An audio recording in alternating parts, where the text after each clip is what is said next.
Welcome back. The ease in pandemic-related travel restrictions and the ensuing surge in travelers to popular tourist destinations has redirected the spotlight onto a growing global dilemma.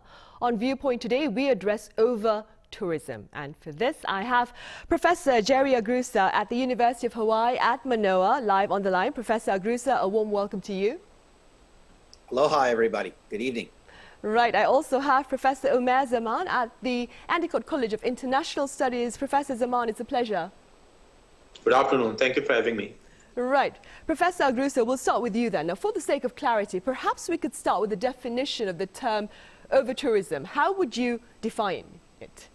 Well, over-tourism is any time there's too many tourists at a destination. And it could be anything from a major city, such as what's experienced a lot in, for instance, in Europe right now, in Italy. Venice is a city that's, and Florence are both cities that have been overwhelmed by hordes of tourists. And it could be as small as a festival or an event where there's just too many tourists and not enough space, whether for parking or for people to stay in hotels, to get a chance to visit that destination. So it could be as broad as a big city. You know, in Europe, there's other cities that had huge over-tourism pushback, such as Amsterdam, and even sometimes even London. Right, and that being said, Professor Zaman, here in South Korea, which local tourist destinations do you believe face over-tourism, and how severe is the situation here in South Korea as compared to places elsewhere?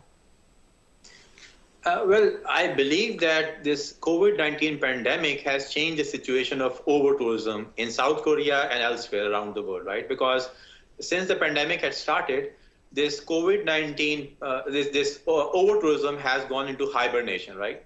So in year 2020, South Korean economy lost $33 billion just because of decline of international travel by 85%. Last year, 2021, there was a decline of 62%, right? So we don't see that over-tourism right now since the pandemic had started. But again, there is a slight rise, return of tourism. People are now, there's emergence of revenge travel. People want to travel more, they want to spend more, and they do not want to cancel their trips, right? And Korea is also now facing that situation. So if we see the list of more popular destinations facing over-tourism in Korea, I think the top of the list is Seoul, which attracts the largest influx of international travelers. And within Seoul, there are traditional Korean villages which have a low population, and then they have influx of large volume of international tourists. Then we have Jeju, a city, last year during the pandemic had attracted around 12 million visitors, and that figure is going to double very soon in the next 5 or 10 years. Then, so this pandemic is it really changes the situation from over-tourism to lack of tourism. Right, for the moment though, that is, right? Professor AGRUSA, what can you tell us about over-tourism over there in Hawaii and its repercussions?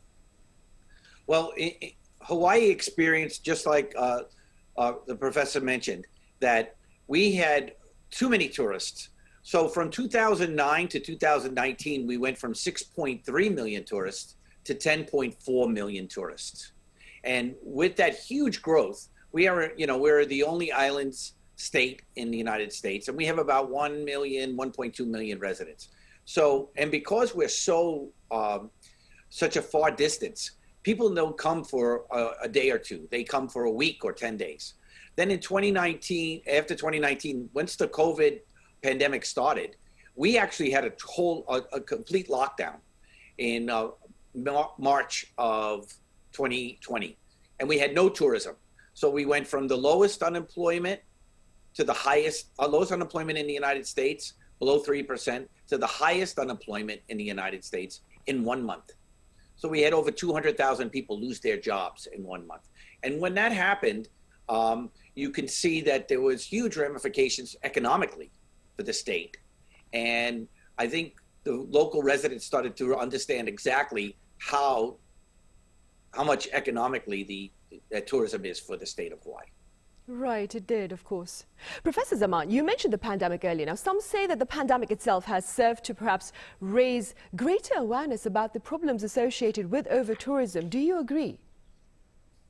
Yeah, to some extent I agree, but again, keeping the context of this pandemic, it has not only raised the concerns about the pre-pandemic conditions of over-tourism, but it has dramatically changed the awareness and concerns about climate change and climate awareness, right? And call for action, more efforts towards how we can, we see like recently, because of the pandemic, we see a lot of improvement, a significant amount of reduction in carbon dioxide emissions, right?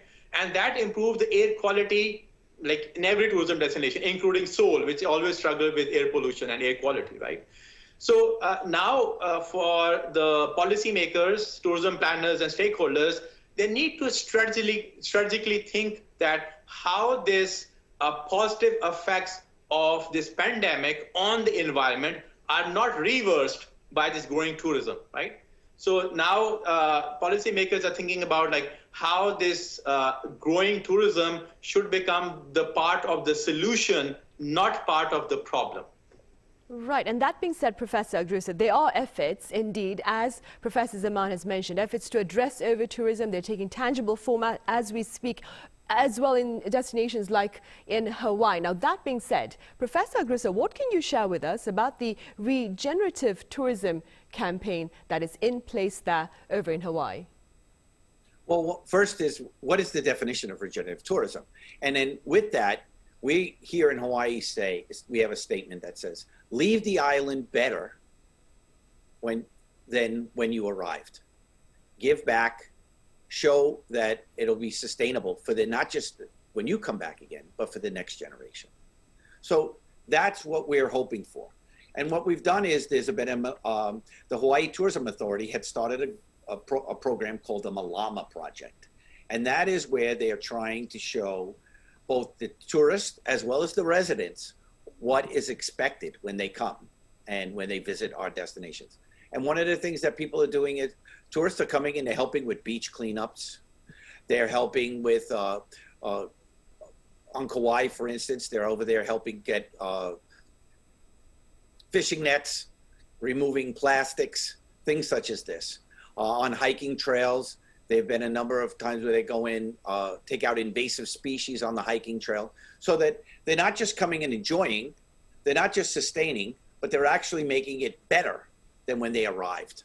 And it's amazing how many tourists really want to do this.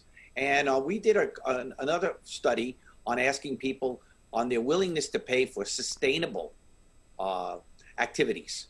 And then over 75% of those folks who responded, the tourists responded, said that they'd be willing to pay extra money to be involved in sustainable activities. So it's not that you just want to be involved; they're willing to pay for it.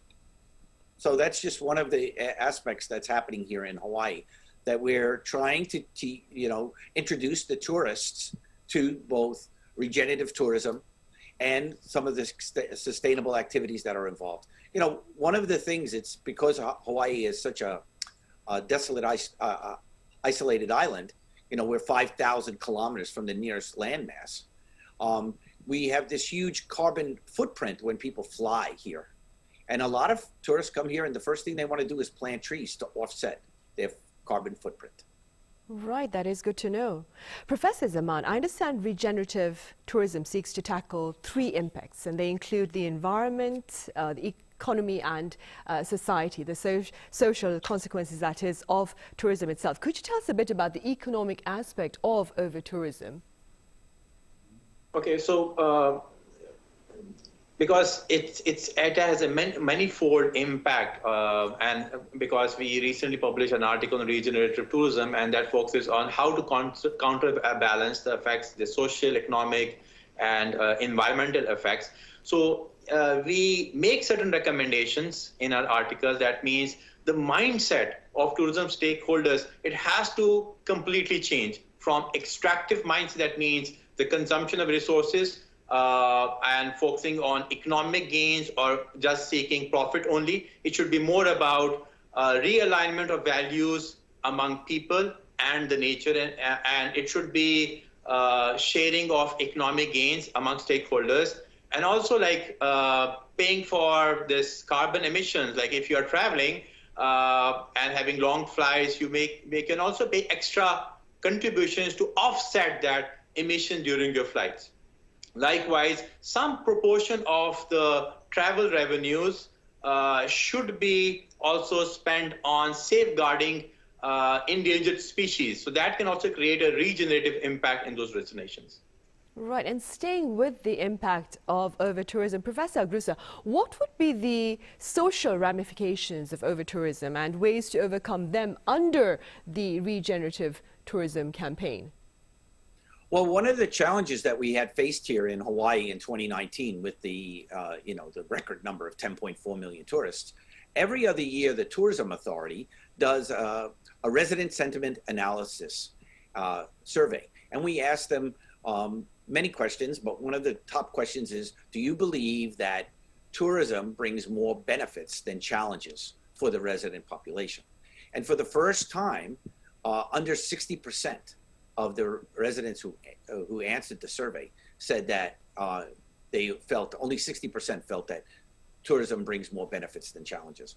When they first started doing the survey, I don't know, maybe 20 years ago, it was up close to 80%. So you had this decrease in the residents' perception of tourism. And what regenerative tourism is to not just help the environment, but also help the local population. And we're hoping that when we have more regenerative tourism here, that the local residents will see the benefits of it. Now, the majority of tourists that come to Hawaii are good tourists. They really are. And what the Tourism Authority, as well as the local government, we have the Business and Economic Development arm of the local government, they need to go out and share these findings and these knowledge with the local residents. Because sometimes the local residents only see the traffic, or only go to a beach park and find out that there's no parking and they see tourists there. And they only look at the negative, not understanding that their neighbors' jobs are probably totally dependent on tourism coming here, which we saw when we had the lockdown with the pandemic in 2020. Right. I guess on all fronts, and education on both sides would be very important. Professor Zaman, if South Korea were to implement the regenerative tourism campaign, where would you advise it be implemented, and what methods would you recommend? Actually, right now, the Korean government, the cultural ministry is already, they have a strategy, urban regeneration, and that is cultural-led regeneration. So they have this strategy based on inspiration from Spain and Austria. But what I see is the foremost problems faced by Korea in terms of environmental impact is air pollution and ocean pollution, right? So Seoul is counted as one of those cities in the world which has the worst quality of air pollution, right? So in order to, although the Korean government is using all the forms of technology, 5G and artificial intelligence, drone technology, but I think the contribution from travelers, inbound travelers, that can also make a major impact. And if we see that the way they travel and how they consume resources in Seoul, inside Korea, that can also have an environmental impact. That means even shifting, making a minor change, shifting on the way they travel. That means using tour buses, bicycles, or even preferably travel rather than renting out a car. I think that can also create some impact. And in terms of ocean pollution, according to statistics, like 67,000 of tons of plastic waste is extracted from the ocean life annually. And that is a major problem right now. So those travelers who want to experience scuba diving in South Korea, they can also create a positive regenerative impact. That means they can help to trace and remove that tons of plastic from the ocean life. Right. And just to add on that, there are several, Korea is popular because of beaches, but some of the beaches are becoming more polluted, right? And take example of Daejeon beach. every day 30 tons of litter is left behind by visitors, right? So if foreign tourists, if they come to the beaches, they engage the local community in terms of greater awareness about environment, and also develop some civic sense, consciousness, that can also have a large regenerative impact on those destinations. Right, a very valid point, Professor Zaman. And beyond Korea and Hawaii, Professor Agrusa, what are your thoughts on Venice's planned adoption of tourist fees for day travelers to the city? Well, for instance, excuse me, Venice is an unusual case, right? They're overwhelmed. One of the biggest challenges with Venice is we have these huge cruise ships that come in, and a cruise ship will dock, and then, or they're so big they can't even dock. Their docks are not even large enough to handle them. And then they have pilot boats that bring all these tourists off the ship. Now, the challenge is tourism's supposed to be an employer, right? We're supposed to make jobs with this.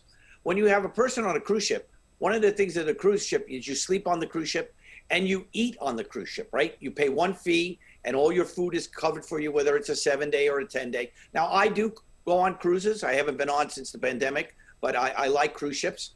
The challenge with that in Venice is you have these big, 4,000, 5,000 passenger ships come, they dock, and then you have 20, 30,000 people come off the ship and walk the streets and crowd the streets.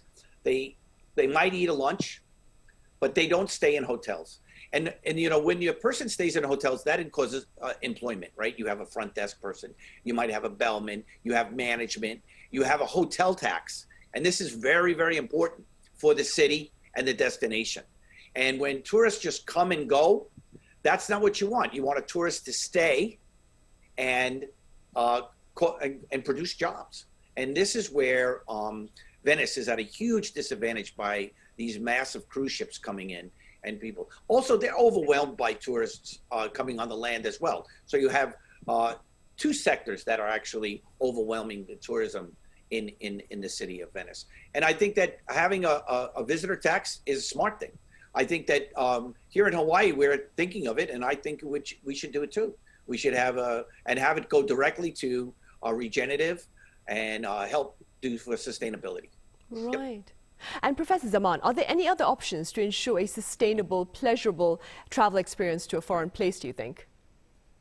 Of course, there are plenty of options, but just focusing on the most important one right now is that I think the tourism experience, tourists, from their perspective, the tourism should not be a meaningful experience, not only for the travelers, but also it should have a meaningful impact on the local community as well as the environment. Right now, I think choosing a destination which requires immediate support, that matters the most, right? And if you see, like right now, Sri Lanka is suffering from the worst economic crisis on record.